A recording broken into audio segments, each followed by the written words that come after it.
Hi, I'm Peter Adamson, and you're listening to the History of Philosophy podcast, brought to you with the support of King's College London and the Leverhulme Trust. Online at www.historyofphilosophy.net. Today's episode, Know Thyself, 2 Unloved Platonic Dialogues. Here in the UK, there's this radio show called Desert Island Discs. They invite famous people on and ask them to say which music they'd want to have with them if they knew they were going to be stranded on a desert island. At the end, the guests also get to say which book they'd want to have with them, not counting the Bible and Shakespeare. Now, this is something I've never understood. Surely the answer is painfully obvious. If you were going to have only one book on a desert island, why would you consider taking anything other than the collected works of Plato? My copy of the collected dialogues is 1,745 pages long, not counting the index. That's enough to keep you company through many a lonely desert island night. If you were trapped on a desert island, and started reading Plato's dialogues one after another, I predict you'd be impressed at how deep his back catalogue is. Once you look past Plato's greatest hits, like the Republic and the Phaedo, you'd find plenty of other dialogues that are not just worth reading, but reading a few dozen times. You might as well, after all, since you're stuck on a desert island. In this episode, I'm going to look at 2 such dialogues, the Charmides and the Euthydemus. These aren't famous works, but they show Plato at his best, or close to his best. First then, the Charmides. Like most of Plato's dialogues, the Charmides is named after one of the main characters who appears in it. In the dialogue, Socrates tells the story of how he first met Charmides, a young man of charm and devastating good looks. In fact, the whole dialogue is narrated by Socrates, so that as we read it, it's as if we were sitting around with him in the marketplace listening to the story. He tells us that at the time of his meeting with Charmides, he himself has just returned from a military campaign. Everyone wants to hear news of the war, but Socrates quickly shifts the conversation to his 2 favorite subjects. How is philosophy doing in Athens? And are there any promising young men around? One older man who is present, Critias, says that Socrates is in luck. Here comes the most beautiful youth in Athens, his cousin Charmides. Charmides enters, with other men fawning over him because of his good looks, a situation which Plato exploits for some slapstick comedy. Everyone wants to sit next to the enticing young Charmides, and there's such a struggle to make space for him on a long bench that the guy at the end falls onto the floor. Socrates wins the contest for Charmides' attention with a trick suggested by Critias. Charmides, it would seem, has been having headaches. Socrates pretends to know the cure, a certain leaf. But to cure the headache, it turns out you need to cure the whole body, a reference to the holistic medical theories of the Hippocratic doctors we looked at a few episodes back. Not only that, but you need to make sure that the soul is healthy in order to cure the body. And we're often running with a philosophical discussion, intended to discover whether or not Charmides has the virtue the Greeks called sophrosune, usually translated as temperance or moderation. If so, his soul is healthy, and we can proceed to curing his body. But how can we find out whether Charmides has this virtue without knowing its definition? Perhaps Charmides would like to help by defining sophrosune. The attempt to find a definition occupies their attention for the rest of the dialogue. So far, so typically Socratic, with a bit of slapstick thrown in. But hang on a moment. Keen-eared listeners will recall that I've mentioned Critias in a previous episode. He was a relative of Plato's and a leader of the 30 tyrants who overthrew the Athenian democracy just at the end of the 5th century BC. And you'll never guess who was another member of the 30 tyrants. Yes, Charmides. It's rather unclear what Plato himself thought about the episode of the 30 tyrants. As we'll see in a later episode, he was no enthusiastic supporter of the restored Athenian democracy that executed his teacher Socrates. But obviously, when we read the Charmides, we need to bear in mind the controversial histories of these 2 characters. What Plato has done here is a bit like an author of today staging a philosophical conversation about, say, international law and casting George W. Bush and Tony Blair as leading characters. Immediately, we see that Plato's choice to write in dialogue gives him the opportunity to produce literary effects we don't expect from philosophy. When Socrates asks whether Charmides is as beautiful in soul as he is in body, we are supposed to know how the real Charmides turned out, and that affects the way we read the arguments. Of course, within the dramatic setting, Socrates doesn't know what will become of either Critias or Charmides. Plato does have Critias behave in a rather bad-tempered way throughout the dialogue, but Charmides is as charming as he is beautiful. For instance, Socrates asks him point-blank whether he has this virtue of temperance, and Charmides replies that it would be boastful to say yes, but he would bring shame on himself if he said no. This shows quick wit, while neatly sidestepping the question of his virtue. We readers, however, know how Charmides will turn out. Charmides will become the follower of the tyrant Critias, not the philosopher Socrates. And all of this is more than a literary game. It adds resonance to the dialogue's fundamental question, which is not so much what is temperance, but how can we know whether someone is temperate, and how can we know whether we ourselves are temperate? Here we arrive at one of Plato's favorite themes, knowledge of others and knowledge of ourselves. The theme becomes explicit after some more Platonic theater. Young Charmides suggests that temperance is doing one's own business. Socrates finds this perplexing. Is he saying that everyone should make their own shoes?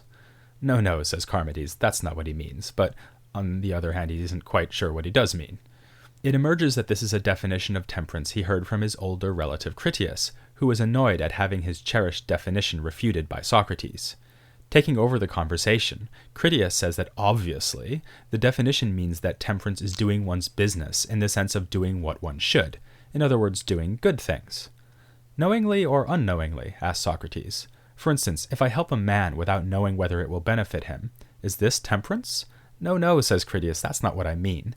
Really what I mean is the same thing as a famous slogan that appeared as an inscription at the Oracle of Delphi. And yes, that is the same oracle that proclaimed the wisdom of Socrates. You've all heard the oracular inscription, even if you don't know where it comes from. It read, Gnothi se auton, know thyself. So there's my definition, announces Critias. Temperance is self-knowledge. He exudes confidence throughout all this, acting as if it's Socrates who is fumbling along, even though it's he, Critias, who leaps from one attempted definition to another, as if they were all obviously the same. As ever, Socrates is patient and calm, albeit perplexed. He just wants to understand, if only there is something worth understanding. He doesn't quite get what it would mean to have self-knowledge. Medicine is knowledge of health, and house building is knowledge of building houses. What is self-knowledge knowledge of? Here Critias makes a surprising move. He says that temperance, or self-knowledge, is knowledge of knowledge. This leaves Socrates more confused than ever. There's no such thing as vision which sees vision, or hearing that hears hearing. How could there be knowledge that knows knowledge? At this point, Critias is ready to admit that he, too, is perplexed. Plato gives us a nice image for this perplexity. He has Socrates say that just as a man who yawns tends to make everyone else around him yawn, so one man's confusion tends to infect others with confusion. As always with Plato, there's more here than literary byplay. With the surprising shifts in discussion, he's managed to transform the dialogue from a jocular discussion of temperance into something rather different. The dialogue now becomes an inquiry into the nature and usefulness of knowledge. Nowadays, we would say that the dialogue has gone from dealing with ethics to dealing with epistemology, the study of knowledge. In particular, we're now wondering what it means to have knowledge of knowledge. What would this amount to? On the one hand, as Socrates points out, it seems that if I know something, I should know that I know it. For instance, if I know that 2 plus 2 equals 4, I must also know that I know that 2 plus 2 equals 4. In fact, you might even suspect this is a good test of whether I know something. If I'm not sure whether or not I know that 2 plus 2 equals 4, isn't that enough reason to say that I don't know that 2 plus 2 equals 4? On the other hand, as Socrates also points out, it's hard to see what good it does to know that I know. If I know that 2 plus 2 equals 4, that's good enough for all practical purposes. When would I ever need to know that I know that 2 plus 2 equals 4? Thus we have something of a paradox. On the one hand, knowledge of knowledge seems to be absolutely essential. On the other hand, knowledge of knowledge seems empty and useless. If this all seems too abstract, consider instead the case where I am trying to figure out whether somebody else has knowledge. Suppose, for instance, I'm trying to decide whether to let someone give me open heart surgery. Suddenly, it's looking pretty urgent to decide whether the would-be surgeon knows what he's doing. If at all possible, I'd like to know for sure whether or not he knows. So now, knowledge of knowledge looks vital. But to know for sure whether or not the would-be surgeon is qualified, I need to have some grasp of medicine myself. Really, I need to be a qualified surgeon. Otherwise, I'll have to take other people's advice to find out whether the would-be surgeon knows what he's doing. I might get lucky and get good advice, but I won't know that the would-be surgeon is knowledgeable. To know that, I would need the same kind of knowledge the surgeon hopefully has. I need to know about surgery. What I don't need is some further knowledge, which is about knowledge. So from this perspective too, knowledge of knowledge looks essential and useless. but from different points of view. Once Socrates and Critias have banged their head against this problem for a while, the dialogue ends in a stalemate, without any agreement as to what temperance, or for that matter, self-knowledge, really is. But it would be wrong to say that they and we have learned nothing. At the very least, we've been presented with numerous possible routes for further inquiry. Some of what has been said looks extremely Socratic. In particular, Socrates might agree with Critias that temperance and all the other virtues are kinds of knowledge. This allows Plato to use one of his favorite tricks. He diverts the discussion away from virtue toward a more general inquiry into the nature of knowledge. As I said, we go from talking ethics to talking epistemology. On the other hand, Socrates thinks that virtue is the same thing as knowledge, so perhaps this is no diversion at all.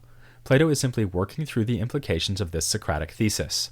If virtue is knowledge, then discussion of virtue and discussion of knowledge are one and the same. Epistemology and ethics are nowadays taught and studied as separate parts of philosophy, but if Socrates is right and virtue is knowledge, then this firm separation is a big mistake. We can find similar ideas in another unloved Platonic dialogue, the Youth Adiemus. As with the Charmides, the dialogue is narrated by Socrates. This time we know who he's telling the story to, his good friend Crito, who in another dialogue named after him is shown trying to persuade Socrates to flee Athens before he is executed. In that dialogue, Socrates refuses to escape, saying that he has a duty to obey the laws even when they put him to death unjustly. Are we meant to think about this episode when we read the Euthydemus? Should we think perhaps about Socrates' trial, and the charge against him that he corrupted the youth?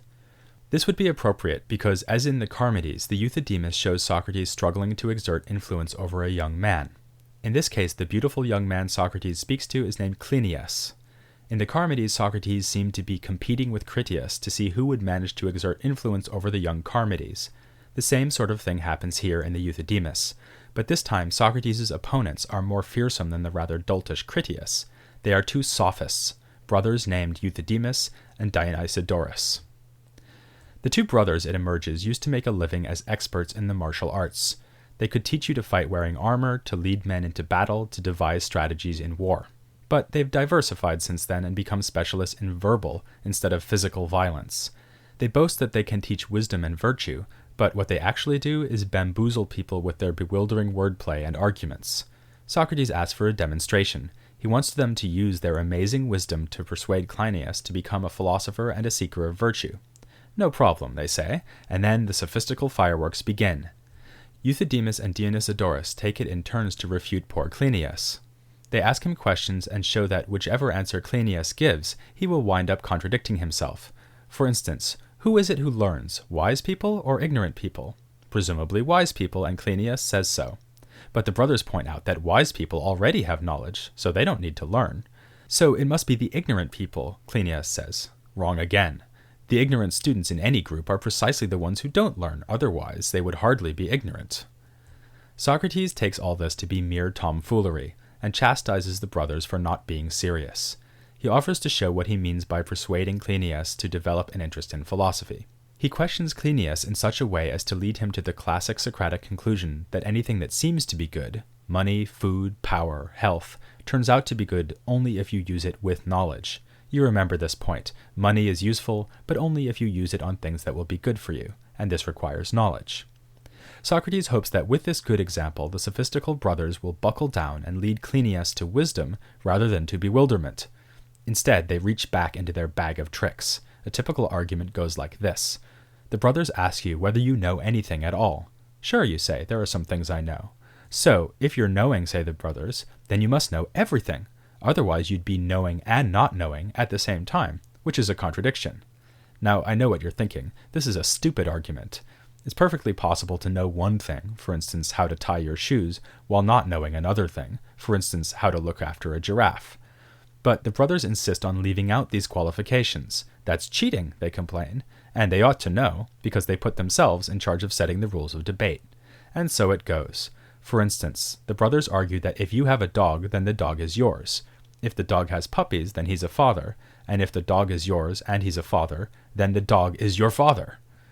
Again, it isn't terribly difficult to see that this is a bad argument, though spelling out in detail where the mistakes are made would require some subtlety. Perhaps Plato's goal here is partly to train the reader to see what goes wrong in such fallacious arguments. But that isn't the only fish he's out to fry. Some of the arguments made by the brothers have deep philosophical implications. This is a dialogue in which fundamental questions of metaphysics and epistemology underlie apparent silliness. To give just one example, the brothers argue that it's impossible for two people to contradict one another. If you say that the horse is white, and I say that the horse is black, then we can only be talking about two different things. You're talking about a white horse, and I'm talking about a black horse. If you're right and there is no black horse, then I'm not talking about anything at all, so I'm saying nothing. And how can I contradict you without saying anything? This argument too seems trivial and silly at first, until we reflect that the brothers sound a lot like Parmenides. If you remember, he too said that it is impossible to think about or speak of that which does not exist. The sophists are exploiting this thought for their own nefarious purposes, to show that it is impossible even to disagree. The Euthydemus, then, does have a serious philosophical bite. To a large extent, it is a reflection on the nature of knowledge, just like the Charmides. Indeed, many of the puzzles that arise here in an apparently frivolous way return in other dialogues and are considered at greater length. One example is the question about whether it is the wise or the ignorant who learn.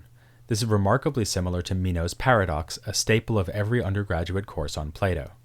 Equally fundamental to the Euthydemus is the question of how we should treat other people in philosophical argument. The point of philosophical argument is not winning at all costs, like these verbally pugilistic sophists do. It is to seek wisdom. This makes the dialogue another attempt to show us that Aristophanes was wrong. Socrates is no sophist. He wants to lead young men like Cleinias to virtue and wisdom rather than to perplexity.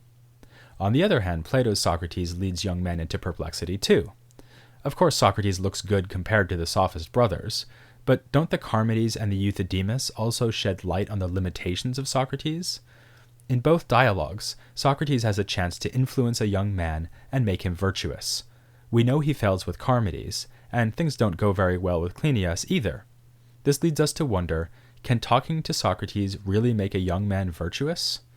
That is a question to which Plato returns again and again, and never more so than in the dialogues we'll discuss in the next two episodes. In 2 weeks, we'll get to that staple of every undergraduate course, Meno's paradox, and discuss Plato's most famous contribution to epistemology, the theory of recollection. But first, we'll turn to one of my favorite dialogues, the Gorgias, in which Socrates takes on an opponent even more disturbing than the paradox mongers of the Euthydemus. Next week, it's a battle of the heavyweights, Socrates versus Callicles, on the history of philosophy without any gaps.